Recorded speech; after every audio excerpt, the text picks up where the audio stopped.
नमस्कार मित्रांनो. तर प्रधानमंत्री आवास योजना ग्रामीण अंतर्गत महाराष्ट्रातील घरकुल लाभार्थ्यांसाठी मोठी आणि आनंदाची बातमी आली आहे. राज्य शासनाने 10 जून 2026 रोजी दोन महत्त्वाचे शासन निर्णय जारी करून अनुसूचित जाती आणि अनुसूचित जमाती घटकासाठी तब्बल रुपये 3,947.50 कोटी निधी वितरित करण्यास मंजुरी दिली आहे. तर हा निधी कोणासाठी आहे, किती निधी मंजूर झाला आहे आणि याचा लाभार्थ्यांवर काय परिणाम होणार आहे याची संपूर्ण माहिती या व्हिडिओमध्ये जाणून घेऊया. तर प्रधानमंत्री आवास योजना ग्रामीण म्हणजे काय? केंद्र सरकारचे सर्वांसाठी घरे हे धोरण राबवण्यासाठी प्रधानमंत्री आवास योजना ग्रामीण ही योजना सुरू करण्यात आली आहे. या योजनेद्वारे ग्रामीण भागातील पात्र कुटुंबांना पक्के घर बांधण्यासाठी आर्थिक मदत दिली जाते. महाराष्ट्रात या योजनेची अंमलबजावणी ग्रामविकास विभागामार्फत केली जाते.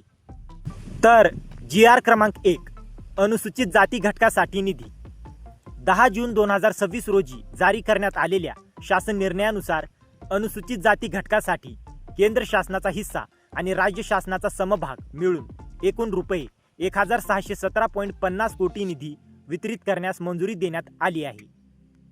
तर निधीचे तपशील पाहूया. तर केंद्र शासनाचा हिस्सा 60% म्हणजे रुपये 970.50 कोटी, राज्य शासनाचा हिस्सा 40% म्हणजे रुपये 647 कोटी, असा एकूण निधी रुपये 1,617.50 कोटी. हा निधी प्रधानमंत्री आवास योजना ग्रामीण अंतर्गत अनुसूचित जाती लाभार्थ्यांच्या घरकुलांसाठी वापरण्यात येणार आहे. नंतर GR क्रमांक 2 अनुसूचित जमाती घटकासाठी निधी. दुसऱ्या शासन निर्णयानुसार अनुसूचित जमाती घटकासाठी मोठा निधी मंजूर करण्यात आला आहे.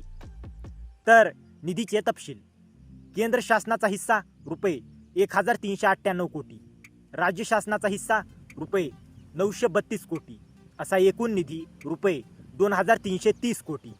हा निधी अनुसूचित जमाती लाभार्थ्यांच्या घरकुल बांधकामासाठी वापरण्यात येणार आहे. तर दोन्ही GR मधील एकत्रित निधी अनुसूचित जाती म्हणजे SC रुपये 1,617.50 कोटी, अनुसूचित जमाती म्हणजे ST रुपये 2,330 कोटी, असा एकूण निधी रुपये 3,947.50 कोटी, म्हणजे जवळपास 4,000 कोटी रुपयांचा निधी घरकुल योजनांसाठी उपलब्ध करून देण्यात आला आहे. तर लाभार्थ्यांना काय फायदा? तर या निधीमुळे प्रलंबित घरकुलांना गती मिळणार, नवीन मंजूर घरकुलांच्या हप्त्यांचे वितरण होणार, पात्र लाभार्थ्यांच्या खात्यावर निधी जमा होण्याचा मार्ग मोकळा होणार आणि ग्रामीण भागातील गरीब कुटुंबांना पक्क्या घराचे स्वप्न पूर्ण करण्यास मदत होणार. नंतर महत्त्वाची माहिती. तर हा शासन निर्णय लाभार्थ्यांची नवीन यादी जाहीर करणारा नाही. हा GR फक्त निधी वितरणासंदर्भात आहे.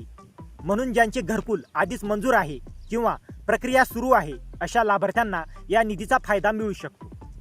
तर महाराष्ट्र शासनाने प्रधानमंत्री आवास योजना ग्रामीण अंतर्गत अनुसूचित जाती आणि अनुसूचित जमाती घटकासाठी एकूण रुपये 3,947.50 कोटी निधी वितरित करण्याचा महत्त्वपूर्ण निर्णय घेतला आहे. यामुळे हजारो पात्र लाभार्थ्यांच्या घरकुल बांधकामाला गती मिळणार असून ग्रामीण भागातील गरीब कुटुंबांना मोठा दिलासा मिळणार आहे.